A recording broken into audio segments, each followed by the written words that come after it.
Chers amis, à propos de Eliezer, le serviteur de Abraham, il est écrit dans la paracha de Chaye Sarah que c'était un Moshel Bechol Asherlo. C'était l'homme qui était responsable de tout ce qui appartenait à Abraham. C'est-à-dire que le bras droit de Abraham, celui auquel Abraham accordait toute sa confiance, de façon vraiment aveugle, c'était Eliezer. Et quand on étudie l'enseignement de nos sages, on voit que Eliezer, c'était pas n'importe qui. Eliezer, c'était le serviteur de Abraham. Eliezer, il était dolé ou mashké. Eliezer, il était capable de puiser de la Torah de Abraham Avinu.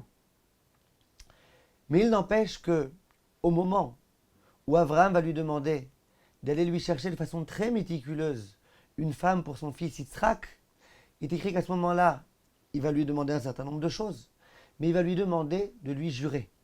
Je te demande de jurer que tu feras ce que je te demande dans les moindres détails. Et là, les commentateurs disent quelque chose de très très très intéressant. Ils disent, Abraham Avinu, tout ce qui concernait l'argent, il faisait complètement confiance à Eliezer. Abraham était très riche. Il faisait complètement confiance à Eliezer. Il ne disait pas et si jamais, et si ceci, et si cela. Jamais il l'a fait jurer. Moshel Bechol Asherlo, il avait les pleins pouvoirs sur tous les biens matériels de Abraham Avinu.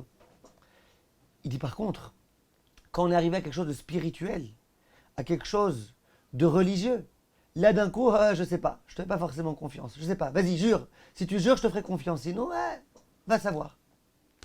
Disent les commentateurs, c'est l'inverse de ce que beaucoup de personnes font. Il y a plein de personnes qui, bon, quand c'est spirituel, allez, je te fais confiance. J'imagine qu'il est cachère, lui.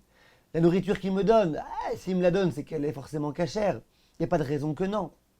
Mais dès que c'est business, affaires, perte d'argent potentielle, des sommes d'argent investies ou à investir, là d'un coup qui te dit que je peux lui faire confiance, et si d'un coup il s'avère que c'est un menteur, et qui te dit qu'il est vraiment droit, et qui te dit qu'il est digne de confiance. Abraham, c'était l'inverse. La matérialité, il faisait confiance.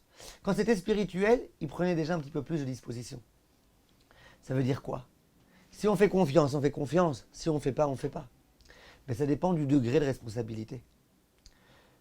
Quelque chose dont je sais que c'est extrêmement important, je serai un petit peu plus soucieux, un tout petit peu plus méfiant que quelque chose qui ne m'intéresse pas tellement.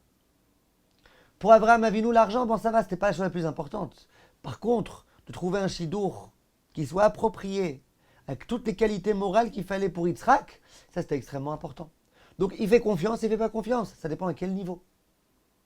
Les gens qui, lorsqu'il s'agit de mitzvot, ils disent je lui fais confiance. Lui il va enseigner la Torah à mon fils, pas grave, j'imagine qu'il est bien. Mais quand il s'agit de matérialité, d'un coup là ils sont hyper méfiants, c'est qu'il y a un problème. C'est que pour eux, la matérialité, elle a pris le dessus sur la spiritualité. Et ça s'exprime lorsque il va falloir savoir, est-ce que je fais confiance? Est-ce que je suis méfiant? Est-ce que je demande une signature?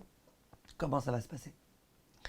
Donc si on veut avoir une petite indication sur notre degré de Yirat Shamaim, qu'on se pose la question.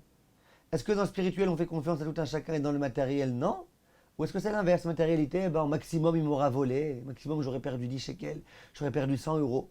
Par contre dans la spiritualité, cette personne-là je ne peux pas lui faire confiance et qu'elle me trompe dans ma spiritualité. Là il est hors de question. Là je prends beaucoup plus de précautions. Kolto mes chers amis et à très bientôt.